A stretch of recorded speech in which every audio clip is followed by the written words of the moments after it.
All right, welcome to the River Cruising Masterclass. I am so glad you guys are here right now.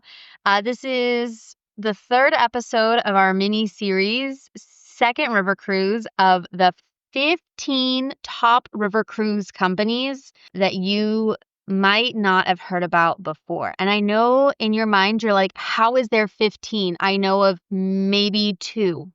And that's what I'm here to kind of talk about. There's so many things that we don't know that we need to learn about, and I would love to be that guide for you. And I know I sound crazy or I look crazy, but I am really excited about this series because not only are you learning more, I'm learning more because I'm having to do a lot more research on all of these companies to truly understand what their difference is. We are going in alphabetical order on our river cruise companies because I didn't want to play favorites. So we started with Ama Waterways, and now we are moving towards Amadeus. Amadeus is going to be a European family-owned river cruise line that doesn't have a huge spotlight in North America, but it is a gem worth knowing about. If you were ever wondering what a river cruise might feel like if it is run by a multi-generational Austrian family instead of a US-based company, this episode is for you. So Amadeus is known for its old world charm mixed with modern European design, but what really sets them apart is their pricing flexibilities. Unlike most river cruise companies that are going to bundle everything together, Amadeus is going to give you the option. You can just book your cruise fare, you can add excursions, beverage packages if you want them. This means you are not paying for inclusions you won't use, and a lot of savvy travelers see this as a win. There are a couple of cruise lines that do things like this, but Amadeus is definitely going to be one that you might want to look at. This means that this line attracts a lot of seasoned but independent travelers. They are going to be people who don't like to be on group tours. They are very focused on like European style of travel. So if you're looking for the typical feel of an American, like someone who caters to Americans, this is not the cruise line for you. They're going to have a lot of guests from Germany, Austria, or the UK, but English speakers are absolutely welcomed and you will still find English everywhere. It is going to be more authentic and less polished for American tastes, but Amadeus fits beautifully for a mold if you're looking for a line that is really focused on or who really knows that clientele, right? If you want that nonstop entertainment, that hand holding, or like the certain marketing vibes, this is not going to be your match. When you're on board, it is a very quiet elegance. I was reading online and basically it summed it up perfectly as it feels like staying in a boutique hotel in Vienna that just happens to be floating down the river. And that's really the vibe. It's smart casual during the day, a little dressier at night, and they do like string quartets and piano music in the lounge.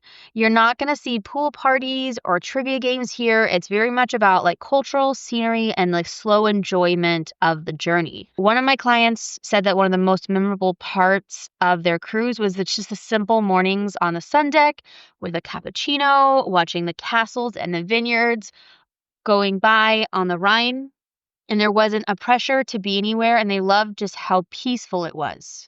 So Amadeus, even though you might not have heard of them, actually has about 14 ships, and each is built in-house under the Luften family, which is who owns Amadeus Cruise Lines. And it really shows its consistency and its finish because from design to finished product to being in service, it is all done by the exact same family. So the cabin sizes are very much in line with like European luxury standards. Most staterooms are going to be from 160 to 230 square feet, with their larger suites measuring at 284 square feet. Instead of the traditional French balconies or the step out actual verandas, what you'll see on like lines like Ama Waterways, Amadeus is going to actually do a drop down. So instead of the French door opening like a balcony you'd see on a normal cruise ship, it's going to roll down like the infinity suites that you now see, or basically like a car window is kind of what I think of it as. It's called a drop down panoramic window that opens the entire wall to the fresh air and scenery. It creates an open air feeling without shrinking the living space. The decor is very classic European with plush bedding, elegant fabrics, smart storage. The suites are going to add a sitting area and a larger bathrooms and even a walk-in wardrobe. The design isn't flashy or it's trendy. It's very elegant and resonates with the core of European audiences. Beyond the cabins, the ships include all of the hallmarks that you'd expect. It has that dining restaurant, the panorama lounge with the floor to ceiling windows, a sun deck, but it also has a step further in extras you won't always find on river cruises. It has a massage room, a fitness center, and a hair salon on most of its vessels. This means that you can get a blowout or a massage between excursions. And so similar to what we talked about with Alma Waterways. So they include those pieces. Now the dining is going to be breakfast and lunch is going to be a buffet. And so it's going to have the full bread, pastries, cheeses, made to order eggs, omelets. And then for lunch, as we talked about, it'll be a mix of buffet and plated service. And then for dinner, it is a full multi-course meal. So it's not like you're going to be missing anything in the food aspect. That is all still going to be included in your fare. Regional wines are included with lunch and dinner, and typically one red or one white from the area you're sailing in. For example, a Riesling when you're on the Rhine, or a crisp Vintelier if you're sailing through Austria. And yeah, so those are some of the things that you'll experience when dining. Now, when entertainment on board Amadeus, it's very refined and tied back to the culture. It's not going to be overstated or really handholdy like you'd expect. And I say that not in a negative way, but you're not going to have the same level of attention to detail as you would for a cruise line that is focused on the American traveler. If you've ever gone somewhere, for example, it's just like how we have a different level of customer service expectations in the United States versus in Europe. That's going to be the same feel that you're going to feel on this line. So kind of understanding where that sets up. Now, with this, guests can do shore excursions with the cruise line, or you can just go off and explore, or you can do excursions separately. So you could have private ones. You can set up all of these extra things. They can include walking tours through medieval towns, museum visits, wine tastings, and you're going to kind of have a full set thing there. They do have enrichment programs into the evening. The cruise director still does do the port talks every evening before you go to the next port. And it's not just logistics, it's going to be history, cultural anecdotes about the towns that you're about to explore, providing that context, kind of make it feel more meaningful. Like I was learning about these like little red hat things in the Black Forest. And they also have a wellness to it, just like in Alma Waterways, which is going to be like your morning yoga and stretching classes. So you can really kind of focus on that sort of thing. It does not have a huge evening section, and no river cruise does, but it's going to be a little bit lighter than others when it comes to that sort of feel. Now, when we're talking about shore excursions. So shore excursions with Amadeus leans to the more of a traditional side. They are going to be well curated and reliable, but think classic European sightseeing. It's going to be walking tours, panoramic coach rides, cultural highlights. For example, in Vienna, guests might take a guided walk through the historic center, followed by a visit to the Schomburg Palace. However, these are not included in the price of your trip. They have multiple ways of doing it where you can buy each excursion individually. You can buy like a 4-pack of excursions, or you can have a pack where it's like all of the excursions are included. So each sailing offers a la carte excursion choices, so you pay per tour, or bundled packages that'll cover all excursions for one price.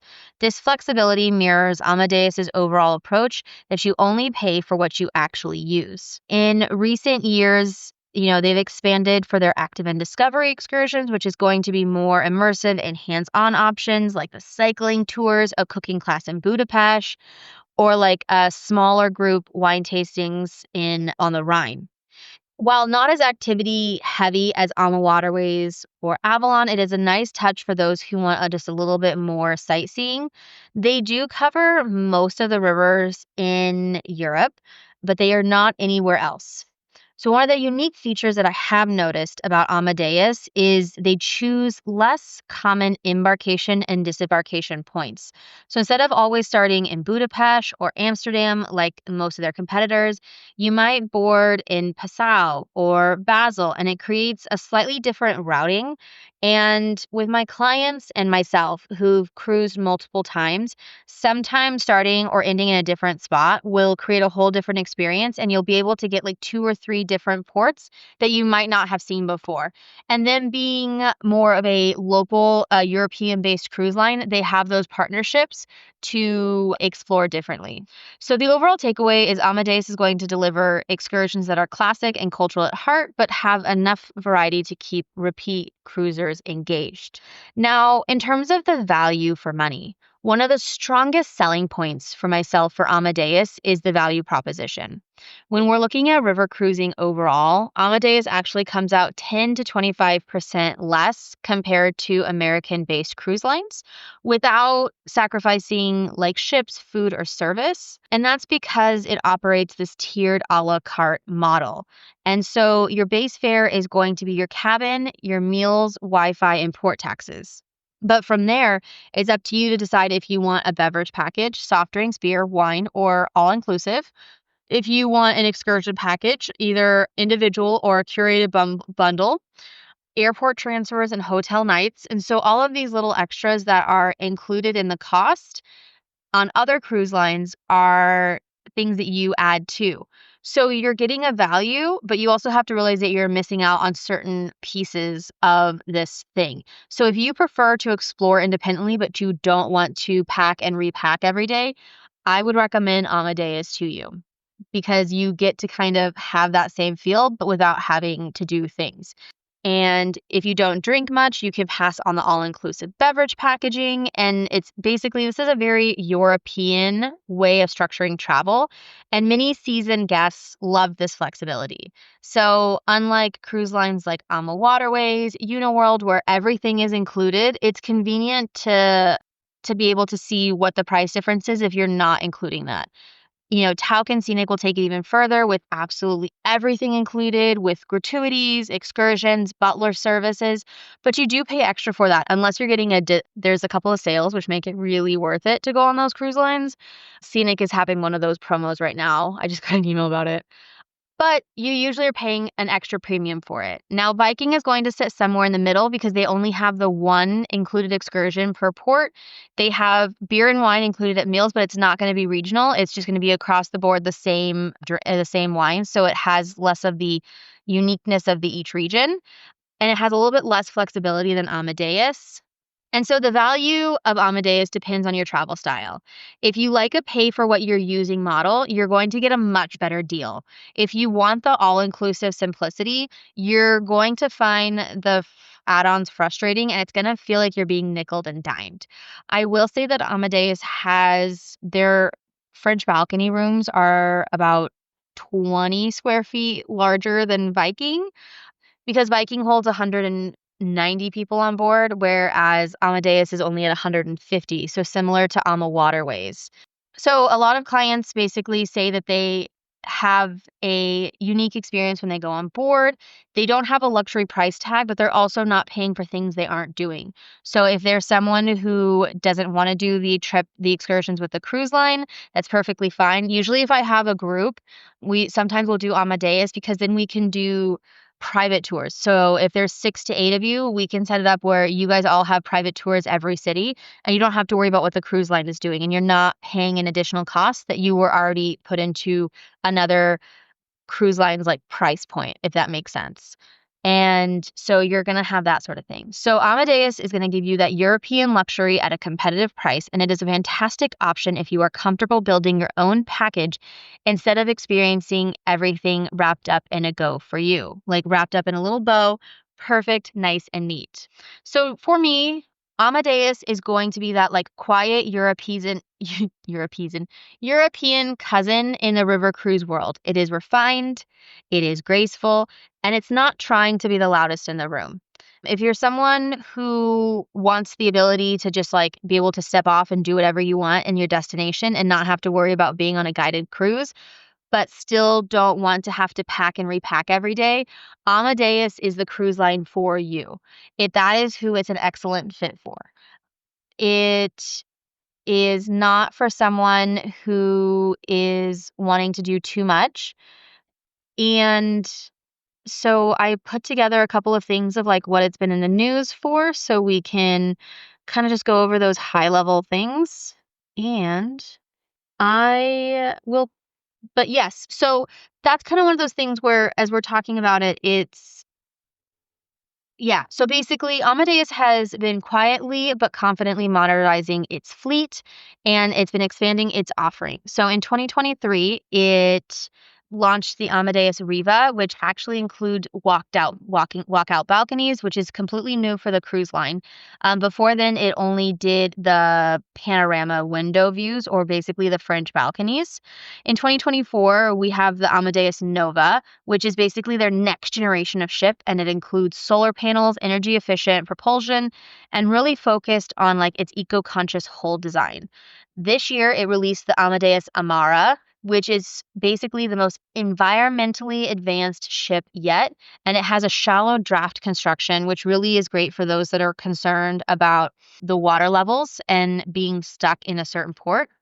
Now, in terms of like the guest experience, kind of, it's a 5-star tailor-made river cruise program, and it's going to include fly out cruise bundles. So the flights, gratuities, onboard credits, and make it feel even more premium or exclusive. That is something that's being introduced in 2026. It is the 5-star tailor-made river cruise program for our North American travelers. So we can include the flights in the price, makes it so nice. And I am writing there. They have expanded their active and discovery excursions to make them more immersive for those smaller ports.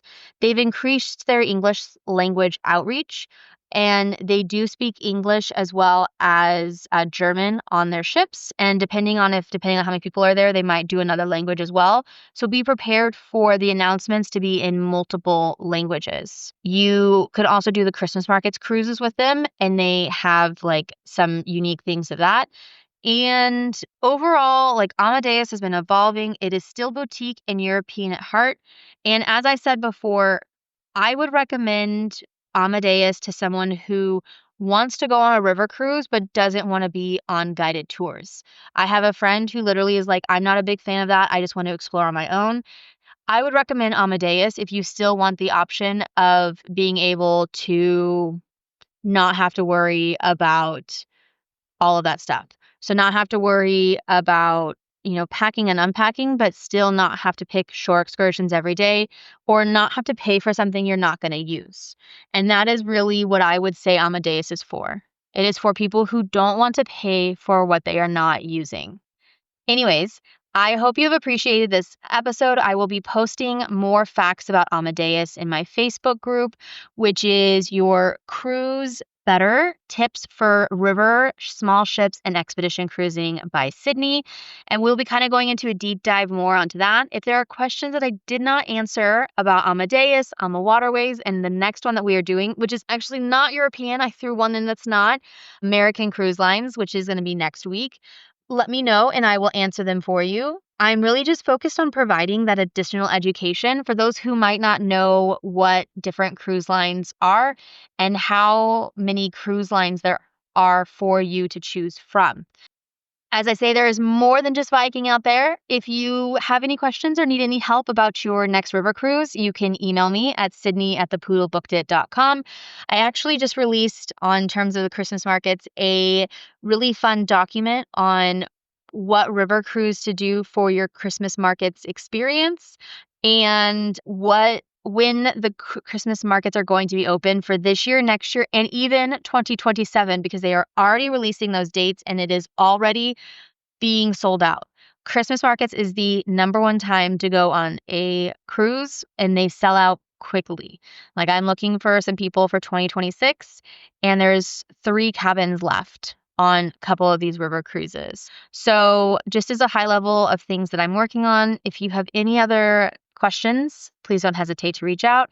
If not, I will see you next week, and we will be talking about American cruise lines.